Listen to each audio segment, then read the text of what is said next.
We're going to start with the Serenity Prayer, and then we'll go into the daily reflections. If you or someone you know are questioning yourselves about whether or not you're an alcoholic or whether they are an alcoholic or drug addict, reach out. We can help you. You don't have to do it alone. God, grant me the serenity to accept the things I cannot change, courage to change the things I can, and the wisdom to know the difference. Grant me patience with the struggles that take time, an appreciation for all that I have, tolerance of those with different struggles, and the strength to get up and try again, one day at a time. Free at last, May 10th. Another great dividend we may expect from confiding our defects to another human being is humility, a word often misunderstood. It amounts to a clear recognition of what and who we really are, followed by a sincere attempt to become what we could be. 12 Steps and 12 Traditions, page 58. I knew deep inside that if I were ever to be joyous, happy, and free, I had to share my past life with some other individual. The joy and relief I experienced after doing so were beyond description. Almost immediately after taking the 5th step, I felt free from the bondage of self and the bondage of alcohol. That freedom remains after 36 years, a day at a time. I found that God could do for me what I couldn't do for myself. We have a natural desire to be free. We want to be free from the limitations of our circumstances, the constraints of societal expectations, and the shackles of our own shortcomings. For us alcoholics, the desire for freedom is particularly intense. We yearn for the freedom to live a life that is not dictated by our addiction, to be able to make choices based on our own values and desires rather than the whims of our disease. Achieving this freedom is not a simple task. It requires a deep understanding of ourselves and a willingness to confront our shortcomings. One of the fundamental principles of AA is the idea of telling our defects to another human being in the 5th step. It is rooted in the belief that by sharing our experiences, particularly the negative ones, we can begin to break down the walls of isolation that have kept us trapped in our addiction. By opening up to another person, we expose our shortcomings, allowing them to see who we truly are, with all our flaws and imperfections. This process can be uncomfortable and even painful, but it is a necessary step in the journey towards freedom. The idea of sharing our defects with another person is not a new one. In fact, it is a common practice in many religions and spiritual traditions.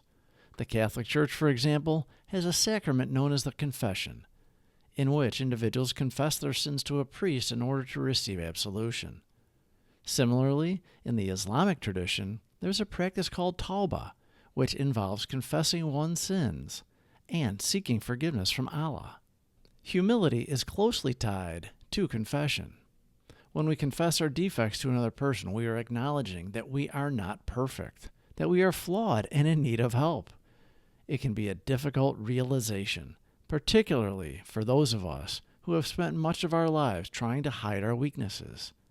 It is only through this acknowledgement that we can begin to make progress towards becoming the people who we want to be. Bill wrote extensively about the importance of humility in recovery. In As Bill Sees It, he writes, "We must develop real humility. Without it, we cannot live to much useful purpose or attain lasting serenity." He believed that humility was essential for living a sober life, as it allows us to recognize our limitations and accept help from others. It can be intimidating. We may fear others will judge us or reject us if they know the truth about our past. As we begin the process, we find that others are more accepting and understanding than we anticipated because they have been where we have been. The act of sharing can create a sense of intimacy and connection that has been missing in our lives. Bill recognized the transformative power of sharing our experiences with others. The Big Book says we are sure God wants us to be happy, joyous, and free. We cannot subscribe to the belief that this life is a vale of tears, though it once was just that for many of us. But it is clear that we made our own misery. By sharing our past experiences, we begin to take ownership of our lives, to recognize that we have the power to change our circumstances when we align our will with our higher power's will. This realization can be incredibly liberating, and it paves the way for a way of life that is truly free. The process of sharing our defects is ongoing. It is not a one-time event, but rather a continual process of self-reflection and growth. As we continue to work through our shortcomings, we often find that new defects emerge or that old ones resurface. By continuing to be vulnerable, we can continue to move forward on the path towards freedom. When we work the fifth step, the key component of it is a belief in a higher power. It can take many forms and is not necessarily tied to any particular religion or tradition. It is closely related to the concept of surrender. When we recognize that we cannot control our addiction on our own, we must surrender to a power greater than ourselves.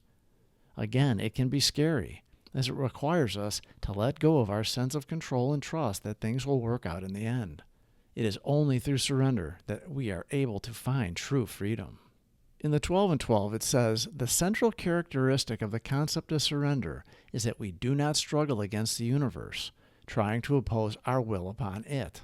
If we do that, we are doomed to failure, frustration, and despair. Surrender means acceptance, which means we are no longer in conflict with the universe. We do not oppose the flow of life, but rather we become part of it. The combination of confession and surrender is incredibly powerful in the journey towards freedom. By sharing our defects with another person, we open ourselves to the possibility of change. By surrendering to a higher power, we allow ourselves to let go of the things that are holding us back. These two practices can create the sense of peace and serenity that is often missing in our lives prior to finding AA. We cannot get real vulnerability without having our foundation in a faith of a higher power. Free at last, May 10th. Another great dividend we may expect from confiding our defects to another human being is humility, a word often misunderstood. It amounts to a clear recognition of what and who we really are, followed by a sincere attempt to become what we could be. 12 Steps and 12 Traditions, page 58. I knew deep inside that if I were ever to be joyous, happy, and free, I had to share my past life with some other individual. The joy and relief I experienced after doing so were beyond description. Almost immediately after taking the fifth step, I felt free from the bondage of self and the bondage of alcohol. That freedom remains after 36 years, a day at a time. I found that God could do for me what I couldn't do for myself. Carpe the diem, boys and girls. Please subscribe for more videos. Thank you for watching.